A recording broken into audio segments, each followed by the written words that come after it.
podcast. Today on the show we have Dr. Dili Ayemibo, the exports doctor, and he's going to be answering some questions that are related to international trade. So questions you had lingering for a very long time. He's going to be answering them today. So I'll be going over the questions and we'll be answering them. Okay, so next question here is, what are the first steps in identifying profitable export markets for new exporters? Okay, first step in identifying profitable export market. I would rather the question is, first step in identifying profitable product. Okay. Because with product, then we can begin to look at market. Because if I say profitable export market, a market buys many products.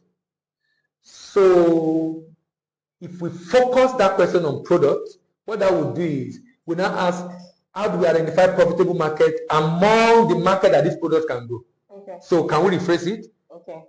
So what are the first steps in identifying profitable products? Yes. For new exporters? Exactly. So if my recommendation is an exporter should not be married to any product.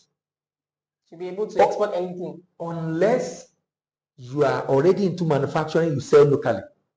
You are now looking for market for that product because you already produced it for sale locally. You can be married to your product.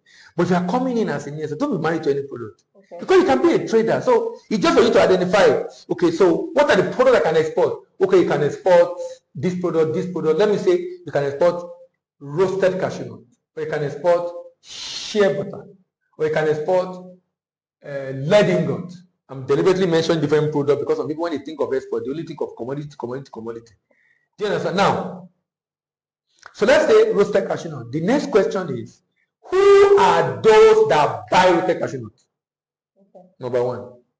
Now, if I identify those that buy roasted cashew nut, out of all these people, which of them have the largest demand?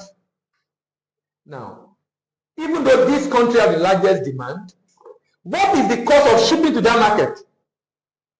Because I can have the largest demand, but there's no enough vessel leaving my country to that country.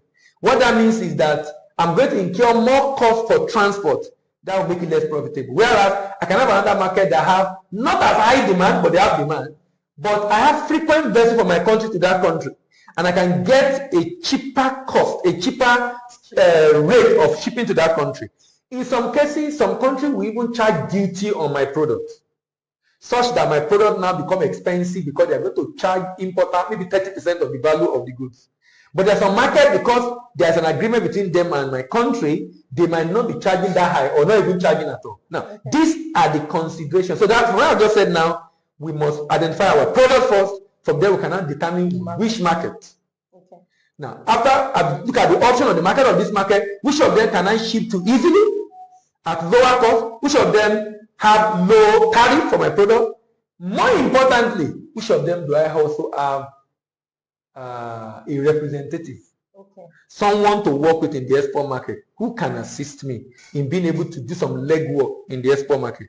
Also, can I get supplier? In fact, before I begin to think of export market, I should first of all ask, who is going to supply me? Do I have someone locally that can supply me this product? Because that person that can supply me this product locally should become an attraction for me to even consider this product for the export market in the first place. If I can't get someone to supply me locally at a profitable rate, then maybe it shouldn't be a product I should be considering for export. So these are different things. And then, how much do I have? Okay. Because if it's going to be profitable, I might need to be buying at a volume that will give me a good price, discount, or economy of scale that will make me to be able to sell in the export market at a reasonable rate or at a cheaper rate. So a number of factors, in my opinion, need to be considered by an exporter to decide on the market. When you decide on the market, first of all, identify the product, identify the market options, identify the cost of shipment to that market, identify the possibility of getting a representative in that market, identify the cost of clearing or tariff in that market. All this we have to be able to do a proper analysis and be able to arrive at the most profitable market that we should consider for that product. Okay, sir. My next question is, how can businesses determine if their product is suitable for international markets? How can you decide if your product is suitable for the international market?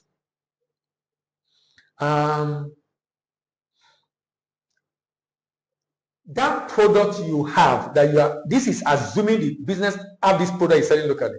That product you have, you need to check. Does this product have, no, I need to identify those selling similar product in the export market and get a sample of it. Okay. This is why having a rep abroad becomes necessary. That helps you to be able to compare my product against that product. If this product is acceptable in this market as it is right now, do I have the same feature? For example, the packaging, the quality of the packaging, the design, the color, the print, the label, the packaging type, the packaging material, and the label.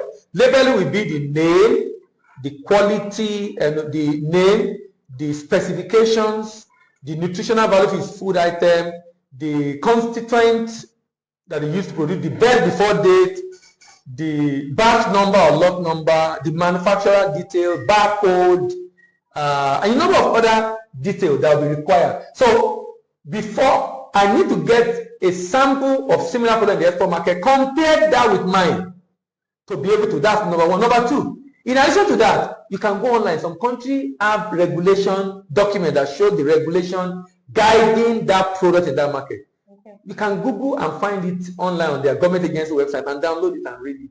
I'm sure that will give you a lot of insight into the kind of modification you need to do in your product to make it fit for that market. Okay. But is there an instance where somebody like did all of these things and then when the person exported, products were rejected? That's just no. He wouldn't have done all these things because I mean, how do you? So if I package my product, I package my product now. If I label it, I label it now. So I couldn't have done it, and then things will happen. The only reason why, okay, if I'm doing agro commodity, and even though I buy the right quality product, and we tested it and it was the right quality, but when I put the product in the container, I did not do what is called container preparation, in which they line the container with paper to ensure the item does not touch the wall or the floor, and then put ample bag, desiccant, inside the container to absorb moisture in transit because of the humidity on the sea. If I don't do that, the moisture level of the product can increase before it gets to destination. And the product, we have seen cases where the cashew nut started growing before it gets to destination. And that, of course, become a loss to whoever is selling. So it's only a commodity that will likely change, or a product that is already deteriorating or is already at expiry. But typically, if it's a finished good manufactured good, which is typically for export, is a freshly produced or manufactured goods. I don't see that happening. Yeah. Okay, sir. Next question is, what certifications or licenses are needed to start exporting? It depends. It depends on the product. Okay. But generally, in Nigeria, for example, you will need export certificate, which some people call export license. That document enables you to be able to,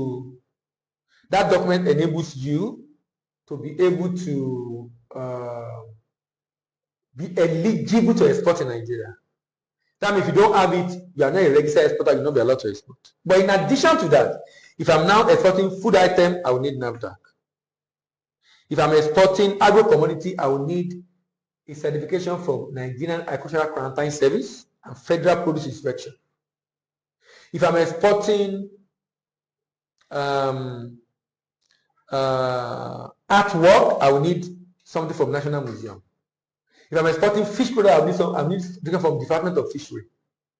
If I'm exporting any animal, aquatic life or animal, I need to get from Department of Fishery. If I'm exporting solid minerals, I will need a mineral license from Ministry of Mines. So in addition to the general export license or export certificate that is issued by the Nigeria Exportation Council, you will still need certification from other different agencies of government depending on the nature of the item you are trying to export. Okay.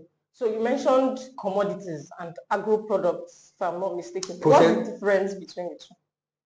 Agro, when I say commodities, commodities can be agro commodity. There are soft commodities and hard commodities. Soft commodity and agri commodities.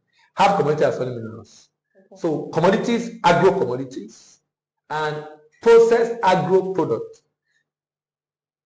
Cocoa is agro commodity. Cocoa beans.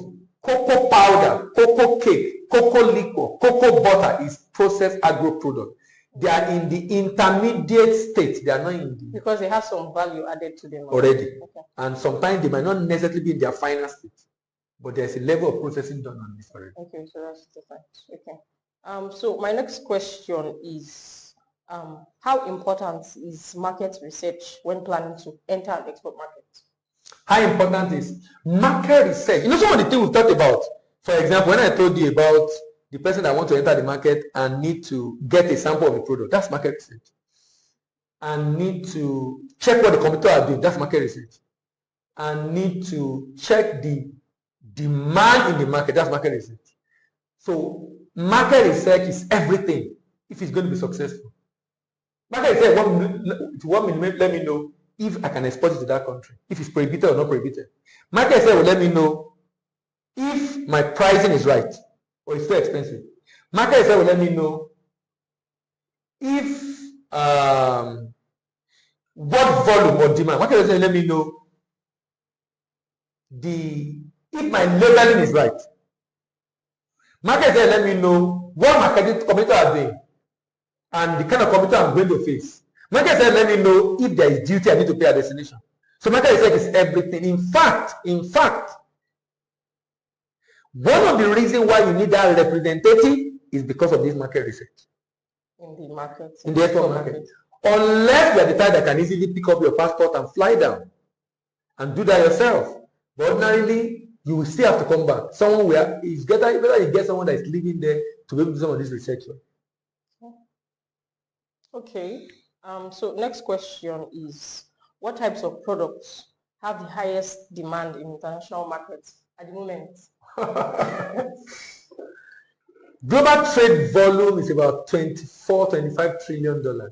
Top 3 on the list every time: crude oil, cars or vehicles, electronic gadgets. Top 3. Sometimes gold will be on it. But top 3, crude oil, electronics, gadgets, cars. Those are usually top 3 traded goods in the world. Okay. Next question. How should new exporters budget for initial export activities and set expectations for profitability? The question is not very clear. How should new exporter budget for initial export? Can you explain that? So you're a new person going into exports. What are the things you need to consider before? Like things that are related to cost, pricing and stuff. How much do you need to start exporting? No, it's good. Okay. It's good you have a budget of how much you want to spend. That then determine the product you can do. Okay. But if you have a lot of money, maybe you have $1 million, then you have many products you can do. But if you have $10,000, can't limit what you can do. Because some product you cannot do with $10,000. Like commodities, for example. You can't even fill the container with $10,000. So the product you are looking at to a very large extent will influence what your budget will be. So when I say budget, so that's why when someone is going to export, I tell my colleague to ask the customer, how much are you looking at investing? Because that lets us know what kind of product we should recommend for you to consider. Your capacity. Yes. So I would rather you have a budget. Okay, this is the maximum I can afford for export. Then you can use that to now narrow down. Like I said, don't be married to product. Narrow down on which product you think you should consider based on this. Okay.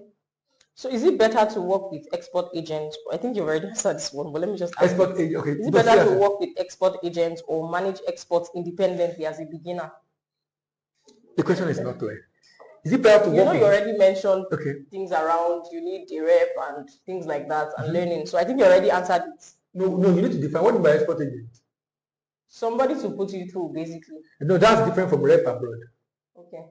Export agent will be three things first can be your export agent in this regard, because we can put you through on how to go about the business. Okay. Three things can be your export agent. But if I have to define it, I would say, read the question again. Is it better to work with export agents or manage exports individually, independently? Okay. So is it better to work with an agent in doing the export or you do it independently? You can do both. You can do both. As a beginner. As a beginner, you can do both. Let me say why I can do both.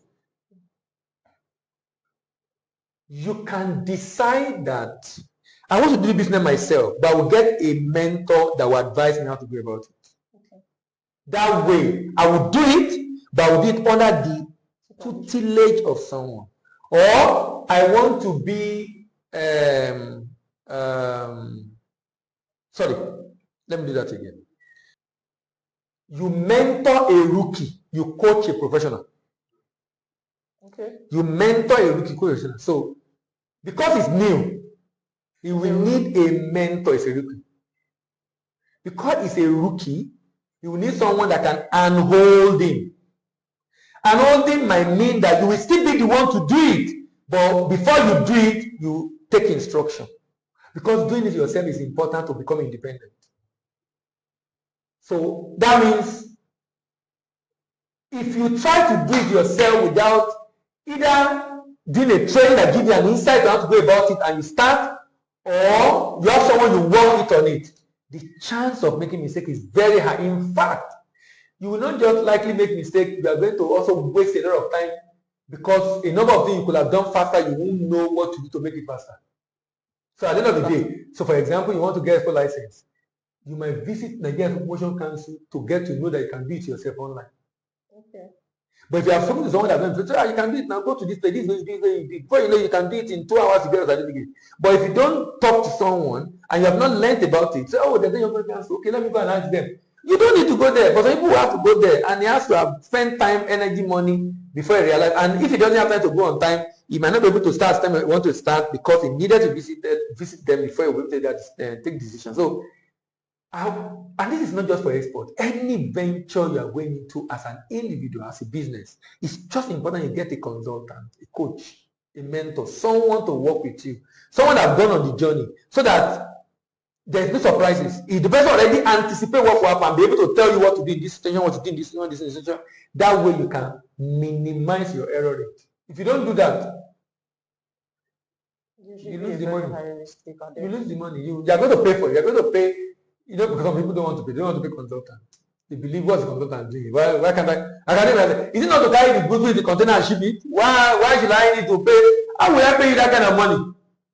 No problem. Go ahead and do it. I pray you succeed, but the chance that the person is going to have issues is very high because there's so much to learn. So the likelihood that he will make mistake is very high. So I won't recommend the person even try to do it himself. I'd rather, even if he wants to do it himself, under the instruction of someone who guide step by step what he has to do.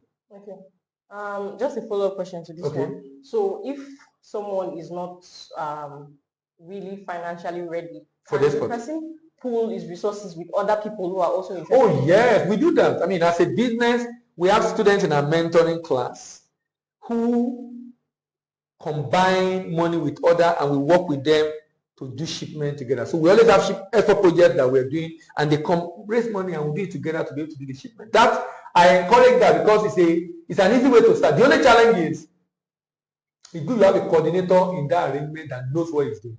Because if all of you are new, then it's blind lead the blind. Both of them will fall into the dish.